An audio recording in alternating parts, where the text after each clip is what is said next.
Flintstones. G13. It's always feeding time.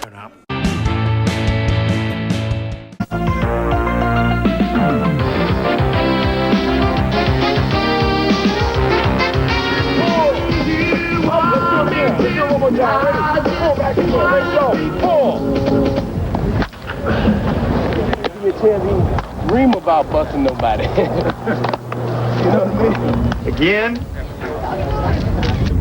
All right. Okay, you've got to suffer for art.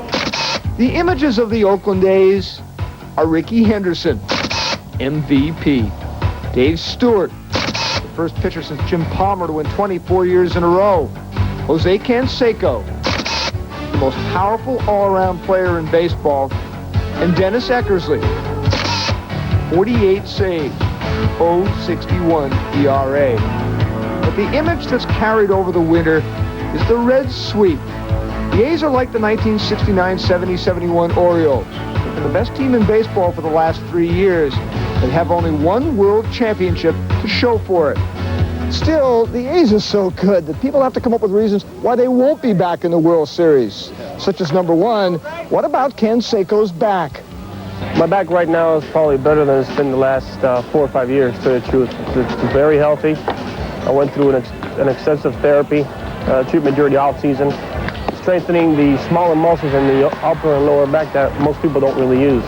But the familiarity with winning, Jose's paparazzi, and the big contracts finally cracked their focus, especially without de facto captain Carney Lansford. Finally, with the addition of Eric Schau, Oakland's 8 most experienced pitchers are between 30 and 36. Could age finally catch up with them? Physically, I'm not concerned about Dave Stewart or Bobby Welch or Dennis Eckersley or Rick Honeycutt.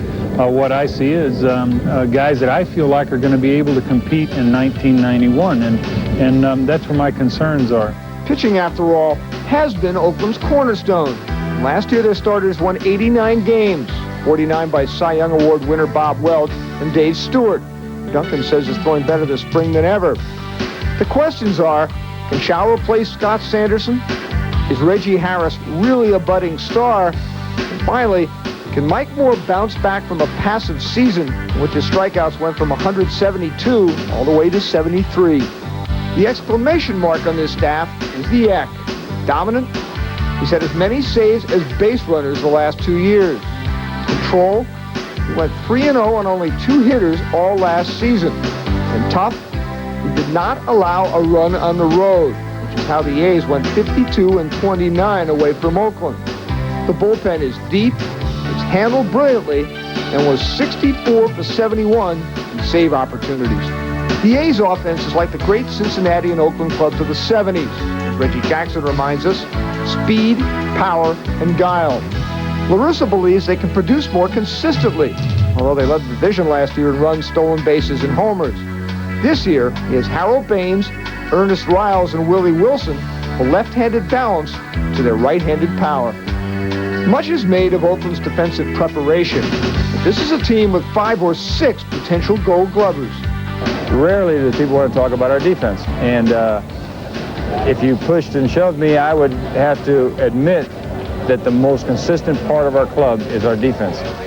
If the focus stays clear and the pitching stays young, the A's are once again so good that they know their realistic goal is to be back in the World Series.